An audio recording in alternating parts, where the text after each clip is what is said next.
Assalamualaikum warahmatullahi wabarakatuh. Om Swastiastu, Namo Buddhaya, salam sejahtera. Teman-teman, perkenalkan, nama saya Fatima Maulidia, perwakilan dari SDN Wonokusumo 6 45 Surabaya. Saya akan membawakan cerita tentang kelahiran Bung Karno. Teman-teman, ada yang tahu nggak siapa Bung Karno? Yap, betul sekali. Beliau adalah Presiden pertama Republik Indonesia. Beliau dilahirkan di Surabaya loh, pada tanggal 6 Juni tahun 1901. Beliau dilahirkan saat pagi hari atau saat fajar menyingsing. Makanya biasa kita kenal dengan Putra Sang Fajar. Ayah beliau adalah seorang guru yang berasal dari Tulungagung, yakni Bapak Raden Sukemi Sosrotiharjo. Sementara ibunya adalah bangsawan yang berasal dari Bali, yakni Ibu Ida Ayu Nyoman Bey Sarinden. Sewaktu kecil, Bung Karno bernama Kusno. Namun, karena beliau sering sakit-sakitan, akhirnya diganti menjadi Soekarno. Su itu yang artinya baik, dan Karno diambil dari tokoh pewayangan, yakni Adipati Karno. Beliau mulai bersekolah ketika tinggal di Mojokerto saat mengikuti ayahnya yang sedang berdinas di sana.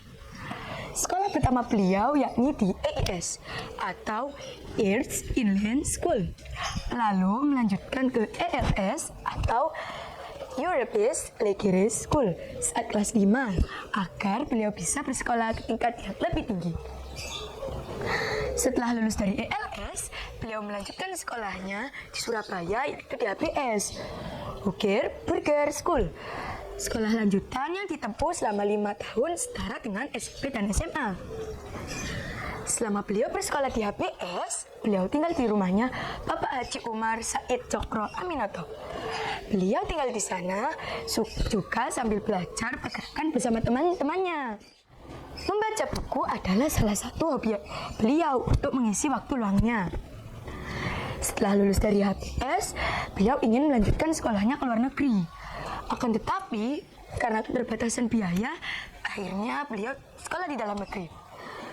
Beliau sekolah di jurusan teknik sipil di Teknisi UG School, atau yang sekarang kita kenal menjadi ITB di Bandung.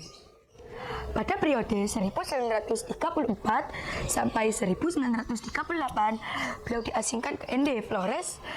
Selama di ND, beliau banyak belajar agama Islam dengan mengirimkan surat-surat kepada temannya Hasan di Bandung dengan judul Surat-surat Islam dari ND. Kemudian karena penyakit malaria, beliau dipindahkan pengasingannya ke Bengkulu dari tahun 1938 sampai dengan 1942. Pada tahun 1942, Jepang mendarat di Indonesia dan mengambil alih pemerintahan dari Belanda. Kemudian Bung Karno dibawa oleh Jepang ke Jakarta. Pada tahun 1945, Jepang mengalami kekalahan perang karena kota Hiroshima dan kota Nagasaki dibom atom oleh Amerika. Berita kekalahan Jepang pun didengar oleh para pejuang Indonesia. Dan mereka memaksa Bung Karno dan Bung Hatta serta tokoh-tokoh lainnya untuk segera memproklamasikan kemerdekaan. Para pemuda menculik para tokoh-tokoh itu ke Rangas Dengklok. Kemudian, sehari setelahnya Bung Karno dan Bung Hatta serta para tokoh-tokoh pemuda kembali ke Jakarta untuk menyusun teks proklamasi di Rumah Laksana Maeda. Teks proklamasi yang dirancang oleh Bung Karno dan diketik oleh Sayuti Malik, dan keesokan paginya pada tanggal 17 Agustus 1945, Bung Karno membacakan teks proklamasi di depan rumahnya, yakni Jalan Pegangsaan Timur nomor 56 Jakarta.